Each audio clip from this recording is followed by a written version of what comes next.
CM Revanth రెడ్డిపై Ashok sir కీలక వ్యాఖ్యలు చేశారు. ఢిల్లీలో రైతులు ఆందోళన చేసిన తరహాలోనే తెలంగాణలో 30 లక్షల మంది నిరుద్యోగులతో ఉద్యమం చేసి రేవంత్ రెడ్డిని సీఎం సీటు నుండి దింపుతామన్నారు.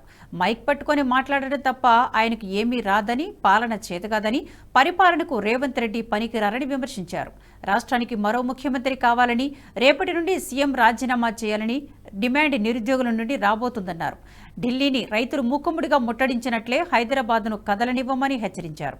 అసలు నువ్వు విద్యాశాఖ మంత్రి ఎలా అవుతావని, ఏం తెలుసని విద్యాశాఖను మీ దగ్గర పెట్టుకున్నారని రేవంత్ రెడ్డిని నిలదీశారు. నిరుద్యోగులు ఇకరైనా సామాజిక అవగాహన పెంచుకోవాలని, ఎవరేటిపోతే నాకేంటి అనుకుంటే ఇలాంటి పనికి మారిన ముఖ్యమంత్రులు సీట్లలో కూర్చుంటారని అన్నారు. సామాజిక అవగాహన పెంచుకోండి. ఎవడెటిపోతే నాకేంటంటే ఇలాంటి పనికిరాని ముఖ్యమంత్రులు సీట్లలో కూర్చుంటారు.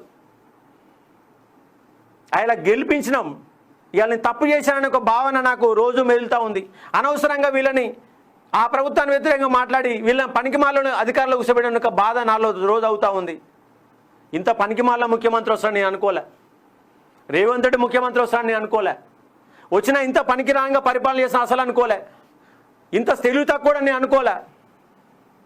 నిరుద్యోగులల్లా సామాజిక అవగాహన పెంచుకోండి. ఎవడెటిపోతే నాకేంటంటే ఇలాంటి పనికిరాని ముఖ్యమంత్రులు సీట్లలో కూర్చుంటారు. ఆయన గెలిపించినాం, ఇవాళ తప్పు.